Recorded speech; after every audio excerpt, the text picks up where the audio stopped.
I'm Sydney, and this is my experience of the Pisteros excavation in Karabunar, Bulgaria, through the Balkan Heritage Field School and the Institute for Field Research. Settled on the banks of the River Maritsa around the 5th century BCE, Pisteros is a Greek trade center located in the heart of the Thracian territory. Geographically situated between east and west, the Thracian Valley became a cultural crossroads that made Pisteros a prime location for the trade of both goods and culture.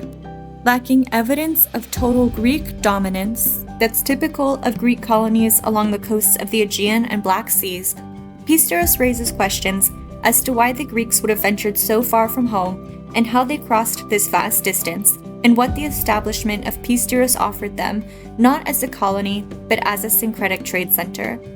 Following the site's abandonment after the Celtic invasion around 278 BCE, Pisteros remained dormant until its rediscovery in the 1980s. Since the first excavations in 1988, there have been yearly research projects and ongoing excavations for the last 37 years. Building on the existing work, our research opens up new avenues for understanding syncretism in antiquity beyond the typical narrative of Greek colonialism. We sought to answer questions about the nature of Thracian and Greek and later Celtic interaction, how these relationships are reflected in the architecture and building phases, and how agency impacted the production of material culture at Pisteros. These questions about the trade of goods and ideas, of cultural blending and cooperation, drove not only my learning on site, but also my experience of Bulgaria and Balkan culture. With each ethnographic museum or cultural activity, I was able to situate the things I was experiencing in the broader context and long dynamic history of intercultural exchange that has shaped Bulgaria into what it is today. Just from a historical and artistic perspective, there's so many different influences from across regions.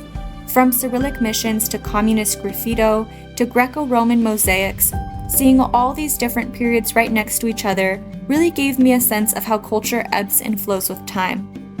I felt this most when visiting the Roman Basilica in Plovdiv and on our second visit to the Septemvri Museum of Archaeology. At the Basilica, my passion for conservation and museum studies came alive as I saw the sprawling layers of mosaics that looked like they were laid yesterday. At the Septemvri Archaeology Museum that displayed finds from the Pisteros site, everything we learned clicked into place.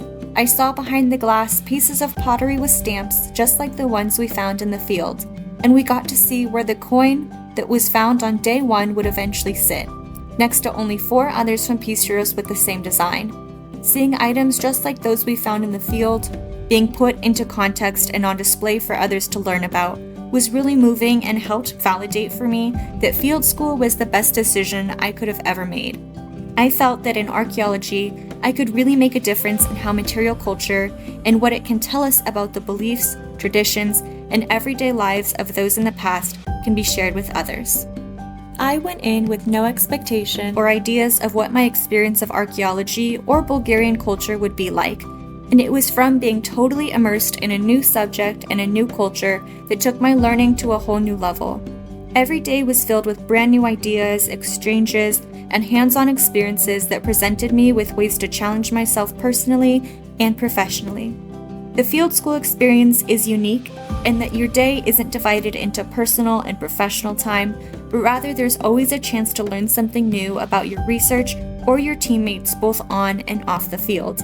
There's something about digging in a pit alongside your fellow students that brings you closer together. Yes, we divided tasks and shared excavation tips with one another, but we also celebrated each other's accomplishments and developed deep friendships.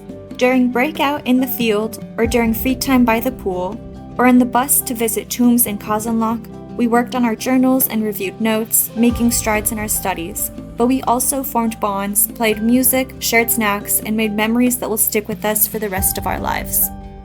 A large part of what made my personal experience so amazing was the wonderful folks I met along the way. There were familiar faces I saw every day, like the amazing dig directors and Balkan Heritage leads, and folks I met only briefly, while dancing in Pazarjik or hanging out in Plovdiv. I'm so grateful for all these wonderful people who transformed my experience and my understanding of Bulgaria on and off the field. This summer has been the start of a great journey for me, and I'm very grateful to the Institute for Field Research, the Balkan Heritage Foundation, and the Society of Black Archaeologists for making my summer in Bulgaria possible. What I've learned is only the start, and I'm excited to keep digging and see where it takes me.